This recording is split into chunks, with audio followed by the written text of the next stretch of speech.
तो भारत और कनाडा के बीच चल रहा विवाद थमने का नाम नहीं ले रहा है और एक के बाद एक नए मुद्दे देखने को मिल रहे हैं। और हाल ही में जब विदेश मंत्री एस जयशंकर ने कनाडा के प्रोपेगेंडा का पर्दाफाश किया है, तो कनाडा भारत के प्रति आग बबूला हो गया है। हालांकि अभी तक तो भारत और कनाडा के बीच चल रही डिप्लोमेटिक टेंशन का कोई खास असर दोनों देशों के बीच चल रहे व्यापार पर नहीं पड़ा है, लेकिन अब खबर निकल कर आ रही है कि डिप्लोमेटिक टेंशन दिन पर दिन बढ़ने के कारण दोनों देशों के बीच चल रहा व्यापार संकट में आ गया है। और इसका जो सीधे तौर पर असर है वह आपसी व्यापार और निवेश पर होने वाला है। यहां तक कि जो रिपोर्ट सामने निकल कर आई है, इसमें बताया जा रहा है कि इसका सबसे ज्यादा इम्पैक्ट कनाडा पर पड़ने जा रहा है, क्योंकि कनाडा की 600 से भी ज्यादा कंपनियां भारत में एस्टेब्लिश हैं और वह भारत में बिजनेस करती हैं। और तो और कनाडा की जो बड़े बड़े पेंशन फंड्स हैं, उन्होंने भारत में लगभग 6 लाख करोड़ से भी ज्यादा का निवेश भारत में किया हुआ है। वैसे देखा जाए तो कनाडा और भारत के बीच पिछले साल से ही तनाव चल रहा है, लेकिन अब सिचुएशंस कुछ ज्यादा ही बिगड़ चुकी हैं। इसलिए रिपोर्ट में इस बात का भी दावा किया जा रहा है कि दोनों देशों के बीच में जो 70,000 करोड़ का आपसी व्यापार है, इस पर भी नेगेटिव इम्पैक्ट देखने को मिलने वाला है। पूरी डेवलपमेंट क्या है इस वीडियो में समझते हैं, लेकिन आगे बढ़ने से पहले इस वीडियो को एक लाइक करके चैनल को सब्सक्राइब जरूर कर लीजिए, क्योंकि आपके लिए यह 1 सेकंड का काम है, लेकिन इससे हमारी काफी बड़ी मदद होती है। अगर हम कनाडा की लोकेशन को देखें तो यह है हमारा भारत और यहाँ पर अटलांटिक ओशियन के बाद मौजूद है कनाडा। और जो ब्लैक लाइनिंग दिख रही है, इसी रास्ते का इस्तेमाल करके दोनों देशों के बीच व्यापार होता है, जिसमें सामानों के इंपोर्ट और एक्सपोर्ट की शिपिंग के लिए हवाई रास्ता और समुद्री रास्ता दोनों का इस्तेमाल किया जाता है। वैसे देखा जाए तो कनाडा का ज्यादातर व्यापार अमेरिका, चीन और मेक्सिको जैसे देशों से होता है, लेकिन जिस तरह से बाकी के देशों की जरूरत भारत के बिना पूरी नहीं होती, उसी तरह कनाडा की भी जरूरत भारत के बिना पूरी नहीं होती। और इसीलिए कनाडा मुख्य रूप से भारत से कपड़ा, इलेक्ट्रॉनिक, फार्मास्यूटिकल्स प्रोडक्ट यानी कि दवाइयां और कृषि उत्पाद में अनाजों के साथ साथ रत्न आभूषण भी भारत से खरीदता है। और बदले में हम लोग कनाडा से मुख्य रूप से मिनरल्स और जो पेट्रोलियम बेस्ड प्रोडक्ट होते हैं, उनको ज्यादातर हम लोग कनाडा से खरीदते हैं, और साथ ही कुछ एग्रीकल्चरल प्रोडक्ट भी इंपोर्ट किया जाता है। और जब तक कनाडा हमें इन प्रोडक्ट की सप्लाई कर रहा है, तब तक ठीक है। अगर कनाडा ने हाथ खींचा तो भारत को यह सारी चीजें एक्सपोर्ट करने के लिए दूसरे देश पहले से ही लाइन में खड़े हैं, यानी कि भारत के पास ऑप्शन की कमी नहीं है। और लेटेस्ट आंकड़ों की माने तो इंपोर्ट और एक्सपोर्ट दोनों को मिलाकर भारत और कनाडा के बीच हर साल लगभग $8.4 बिलियन यानी कि रुपए में देखा जाए तो लगभग 70,000 करोड़ का व्यापार किया जाता है, जो कि भारत और कनाडा के बीच अपने आप में एक बहुत मजबूत और इंपॉर्टेंट ट्रेड रिलेशंस खड़ा करता है, क्योंकि आमतौर पर दोनों देशों के बीच कई प्रोडक्ट और सेवाओं का इंपोर्ट और एक्सपोर्ट होता है। लेकिन जो ध्यान देने वाली बात है वह यह है कि कनाडा से जो भारत का इंपोर्ट है वह लगभग $4.6 बिलियन के करीब है, लेकिन हमारा जो कनाडा में एक्सपोर्ट होता है वह केवल 3.8 बिलियन ही है।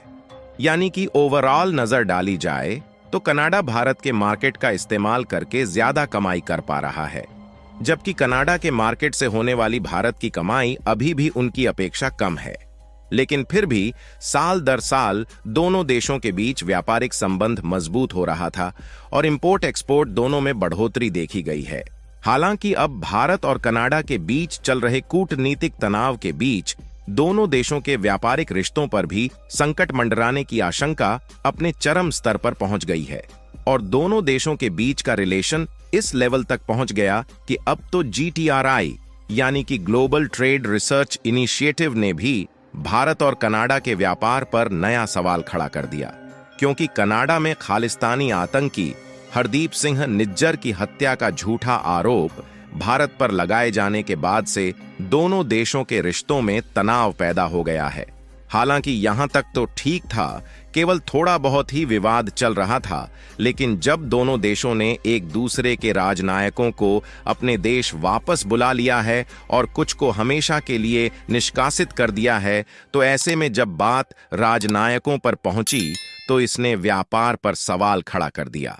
और जो रिपोर्ट निकलकर आई है उसमें साफ साफ बताया गया है कि GTRI यानी कि ग्लोबल ट्रेड रिसर्च इनिशिएटिव का कहना है कि अभी तक भारत और कनाडा के व्यापार पर कोई असर इसलिए नहीं पड़ा था क्योंकि डिप्लोमेटिक टेंशन केवल ऊपरी लेवल पर थी और काफी कमजोर थी। लेकिन ये विवाद जिस तरीके से बढ़ रहा है, ऐसे में इसका इम्पैक्ट सीधे तौर पर दोनों देशों के बीच अर्थव्यवस्था पर पड़ सकता है। और इसीलिए अभी तक जो हम देख रहे थे कि हर साल इंडिया कनाडा ट्रेड में ग्रोथ मिल रही थी, उसमें नेगेटिव इम्पैक्ट देखने को मिलेगा। और यहां पर इसमें कनाडा बुरी तरीके से फंसने वाला है, क्योंकि आंकड़े बताते हैं कि कनाडा की पेंशन फंड्स ने भी भारत में करीब 6 लाख करोड़ रुपए का निवेश किया है। और कनाडा की करीब 600 कंपनियां ऐसी हैं जो कि भारत में अपने कारोबार को चला रही हैं। ऐसे में व्यापार पर असर पड़ने से कनाडा पेंशन फंड्स को सबसे ज्यादा मुश्किल का सामना करना होगा। दरअसल कनाडा पेंशन फंड्स कनाडा सरकार के द्वारा मैनेज किया जाने वाला एक प्रकार का इन्वेस्टमेंट बोर्ड है, जिसे CPC कहा जाता है। इस तरीके से कनाडा सरकार खुद के देश में और बाकी के भी अन्य देश में अलग अलग सेक्टर में इन्वेस्ट करके पेंशन की योजनाओं के लिए पैसे को बढ़ाती रहती है।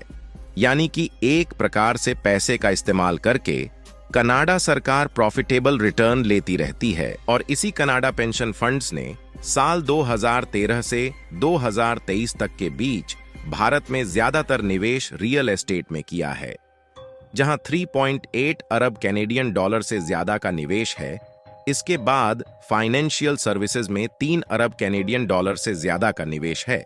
और साथ ही इन्होंने इंडस्ट्रियल ट्रांसपोर्ट में भी लगभग 2.6 अरब कैनेडियन डॉलर का निवेश किया है। और इतना ही नहीं, बल्कि इसके अलावा इंफ्रास्ट्रक्चर और रिन्यूएबल एनर्जी सेक्टर में भी बड़े पैमाने पर इन्वेस्टमेंट किया गया है।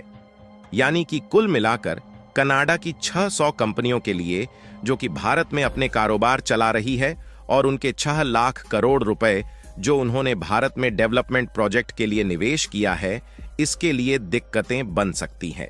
हालांकि आपको यह भी बताते चलें कि ऐसा बिल्कुल भी नहीं है कि भारत का थोड़ा सा भी नुकसान नहीं होगा, बल्कि थोड़ा बहुत इम्पैक्ट भारत पर भी पड़ेगा, क्योंकि कनाडा की भले ही 600 कंपनियां भारत में काम करती हैं, लेकिन CII की रिपोर्ट के मुताबिक लगभग 30 से अधिक भारतीय कंपनियां कनाडा में भी अपने कारोबार कर रही हैं। और भारतीय कंपनियों का कनाडा में इन्वेस्टमेंट देखा जाए तो लगभग 40,000 करोड़ रुपए के करीब है।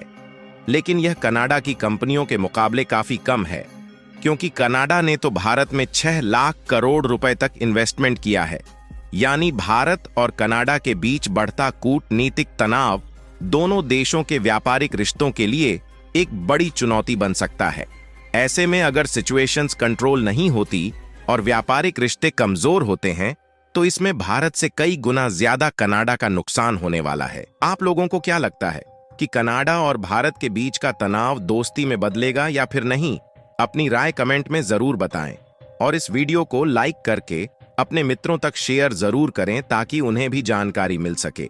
इसी तरह और भी नॉलेजेबल वीडियो देखने के लिए चैनल को सब्सक्राइब करके बेल आइकन को ऑल पर जरूर सेलेक्ट करें। जय श्री राम।